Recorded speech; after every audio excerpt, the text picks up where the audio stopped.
జ్యోత్స్న వాళ్ళ తాతయ్య అయితే జ్యోత్స్నతో ఇలా అంటూ ఉంటాడు, వీళ్ళ స్థాయికి దిగజారి మనము వీళ్ళతో గొడవ పడలేమమ్మా, మనకి ఆ స్థాయి లేదు, మనం అలాగా గొడవ పడే మనుషులం కాదు అని చెప్పేసి అయితే జ్యోత్స్న వాళ్ళ తాతయ్య అయితే జ్యోత్స్నతో అంటూ ఉంటాడు. ఇప్పుడు గొడవ పడింది మీరే, నేను కాదు అని చెప్పి కార్తీక్ అంటూ ఉంటాడు. అవునరా, నేనే గొడవ పడుతున్నాను, నువ్వే కామ్గా ఉన్నావు, ఈ గొడవ కారణం నువ్వే కదా, నీ వల్లే ఇదంతా జరుగుతుంది, నువ్వే ఈ గొడవని రేకెత్తించి ఇప్పుడు నేనే గొడవ పడుతున్నా అంటున్నావా, నువ్వు ఎలాగైనా తెలివైన వాడివిరా అని చెప్పి అంటూ ఉంటాడు. ఆ మాటలకి కార్తీక్ అలా తలదించుకొని చూస్తూ ఉంటాడు. అయినా మీతో నాకు మాటలేంటి, మీతో మాకు ఇప్పటి నుంచి ఎటువంటి పరిచయం ఉండదు, మీరెవరో మేమెవరో, అసలు నువ్వు మా తాతయ్య, నేను మీ తాతయ్యనని ఎవరికి చెప్పుకున్నా బాగోదు, పద జ్యోత్స్న అని చెప్పి అక్కడి నుంచి వెళ్ళిపోతూ ఉంటాడు. వీళ్ళకి మనకి ఎటువంటి సంబంధం లేదు, వీళ్ళంటి మనుషులతో మనకి ఎలాంటి రిలేషన్ లేదు అని చెప్పి అనుకునే జ్యోత్స్నతో అయితే అంటూ ఉంటాడు వాళ్ళ తాతయ్య. ఆ మాటలకి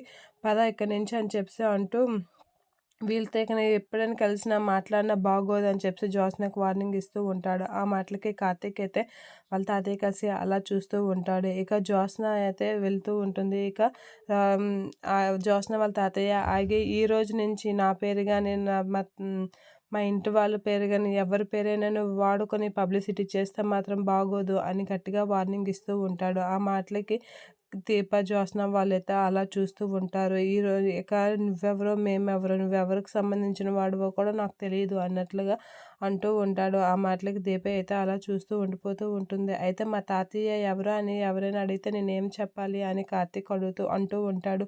మీ తాత చచ్చిపోయాడని చెప్పు, నాకు అసలు తాతయ్య లేడని చెప్పు అని చెప్పి గట్టిగా అంటూ ఉంటాడు. ఆ మాటలకి కార్తీక్ షాక్ అయ్యి అలా చూస్తూ ఉంటాడు. ఇక జ్యోత్స్న కూడా అలా చూస్తూ ఉండిపోతూ ఉంటుంది. ఇక కార్తీక్ ఏం మాట్లాడకుండా వాళ్ళ తాతయ్య కలిసి అలా చూస్తూ ఉండిపోతూ ఉంటాడు.